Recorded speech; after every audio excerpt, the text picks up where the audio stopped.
the manager's turf, attitudes and behaviors in the workplace.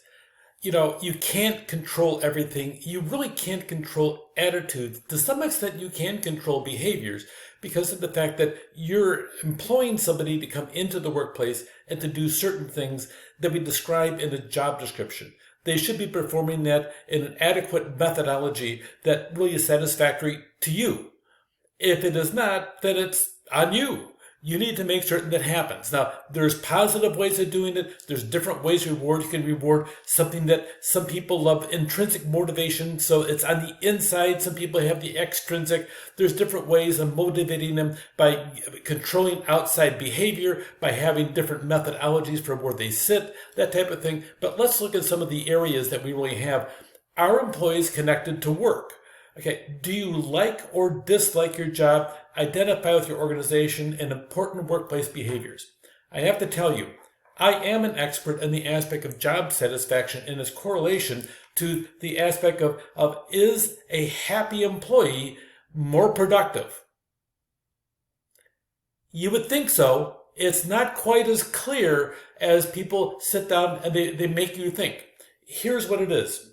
During my research or my doctoral studies, I looked at 53 different studies, and of the 53 different studies, of them, 27 of them showed there's no relation, and the rest of them showed there could be relation, and only 6 indicated that there's a partial causality between happy employees and productivity, but it wasn't definitive. It wasn't until the Ann Arbor study in 2002 that when we came out and says people that are happy in the service sector, and they really examine call centers, the happy people there tend to be more productive, but only in service centers. So the aspect of happy employees is not necessarily a correlation. As a matter of fact, some employees that were led by a Theory X person, the one that's really pushy and makes the assumption that you have to sit there and motivate them by aggressive behavior, the reality is a lot of them really thought that they did a good job and were fully engaged at work. So it's not as clear as people like to make you think that happiness, oh, everybody's happy. That doesn't mean nothing usually. So it just depends upon the employee as to who they are. So what percentage are they fully engaged in work? What are the outcomes? And then how do you, then that's your job as a manager, increase employee engagement? Here, if you look over here, you have really a scale as to how much they're fully engaged. India has the highest one, and actually they're climbing in the last several years. You can see here the relationship, and frankly, India is going to be a mega huge employer that's cranking out a lot of good work in the days to come because it's a capitalist-driven society. So you have that. The United States follows that, but if you go right down, you'll see sometimes there is a lack of motivation in the workplace fully. And let's look at this. This is right smack dab of Copilot, which is an artificial intelligence. I just asked the question, on average, employees, are they productive? How many in an 8-hour workday, how much is truly productive? 2 hours and 53 minutes out of an 8-hour workday. Now, by the way, I don't always trust artificial intelligence, so I went back and I double-checked it, and most different sources says if you can get 3 to 4 hours of work out of an employee and an 8-hour shift, you are doing a really good job. So what is productivity? If somebody is engaged in the job, engagement doesn't necessarily mean happy. Engagement means that they're doing the details of the work and they're really focused. Sometimes we sit down and we focus in on the happy employees, the one that talks a lot, that's the superstar employee. That has not been my experience in years of management. And a lot of times it's the quiet introverts tucked back in the corner that nobody ever notices. They just come in and they just crank the work out, and they crank the work out, and they crank the work out, and they don't necessarily look for somebody to pat them on the back in the process. They just sit down and they are engaged in the work because they like the work. So try to figure out what a productive employee is, because each one of us is a different person. And what we find engaging may not necessarily be on the job. It could be on the phone talking to colleagues, okay? And maybe that's productive, but maybe you need to sit down and look on the individuals and see what are they truly good at. Sometimes the person that's talkative, they make a great job as a receptionist. Now, a lot of times receptionists don't make a lot of money. It's usually typically a lower paid job, but sometimes you put somebody in that job that's gold and has that certain personality that engages people and draws them out, and they sit down there and they have great customer service. Sometimes that is gold, and sometimes you need to sit down there and look at the compensation to draw that person there. So pay attention to what the work is, because it's going to depend as to what engagement is in relation to the job. Job satisfaction, it's the extent you feel positive or negative the very aspects of your work. Human resources.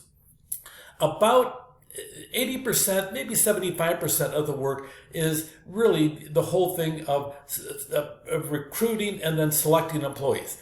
That is a huge part, but there's that 20 to 25% that is really different. Sometimes you have to make certain that somebody is getting paid at the right pay level, and also that they're getting paid on time.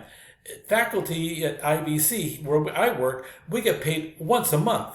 I don't need to have somebody in payroll sitting here saying, well, we just made a mistake. We'll just double your salary next month. No, that's not how it works. I would be in a crisis situation because I actually work for money. So the reality of it really comes down to is you can't make a mistake in some jobs, and you got to sit down, and that 25% of that work in human resources is vital to make sure people get paid. You also want to make sure you have benefits. You have all these details that need following up on. You have to have somebody that likes detailed work in human resources. And then so you have that aspect of it, but there's the other part of the disciplinary action. And I don't know if anybody truly enjoys discipline or employee termination. If you enjoy that, I would question your psychological disposition. Maybe you need to see a psychiatrist. Maybe you already are. The issue comes down to if you enjoy terminating people.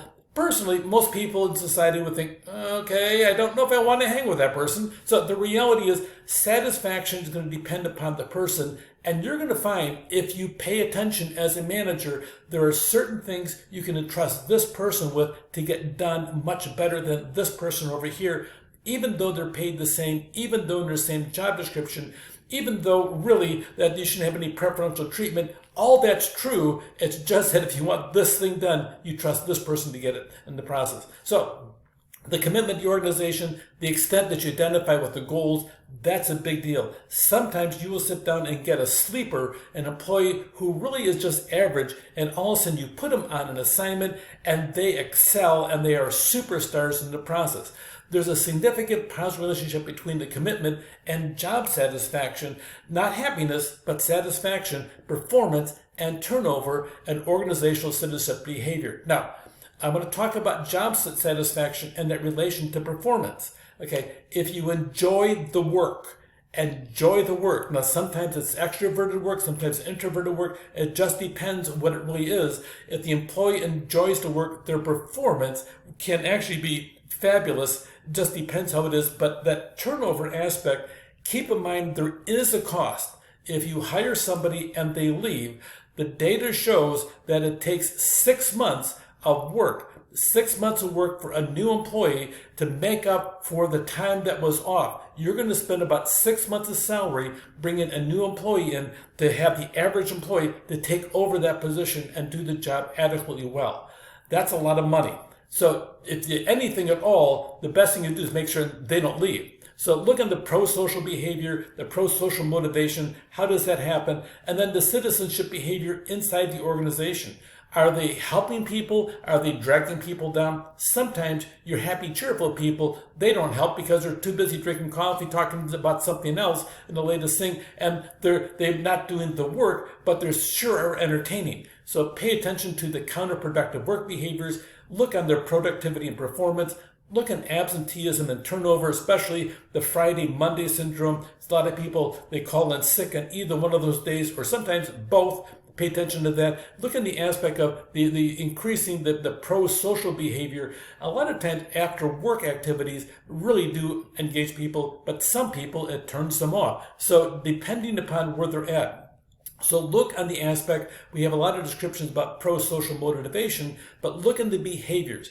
Are they a better citizen in the organization, if that's an appropriate term? Are they mentoring other people? Are they volunteering for assignments? are they volunteering outside the organization? And maybe you need to look as to how does that tie into your organization. If they want to go work a street fair for a special thing and they want to sit down and promote this social activity in the community, are you looking at that as a positive thing for your community? There's a lot to be said for people liking the aspect of somebody doing things out in the community on behalf of the employer. That's a big deal, and we'll be talking more about that because the data shows that people like it. So, and the compassion, or are they engaging in counterproductive behavior, gossiping, stabbing people in the back? By the way, if that happens, you as the manager need to call them in on it, and you should not be guilty of that either. Do not engage in talking negative about your employees to other employees. That's always a bad process. So you heard it here. Make certain when you do it in the workplace, if you do that, know that you'll be called in the carpet eventually, because that is not productive at all. So few employees are really fully engaged. Okay, teams take work to develop. It's called work, and that's your job as a manager to bring them together, to have them focus and create that shared vision that they have with you as to what the expectations are, and connect people to their work. You pull off these three things as a manager, you are going to shine and be stellar, and not be a manager, but a manager and a leader. Take care.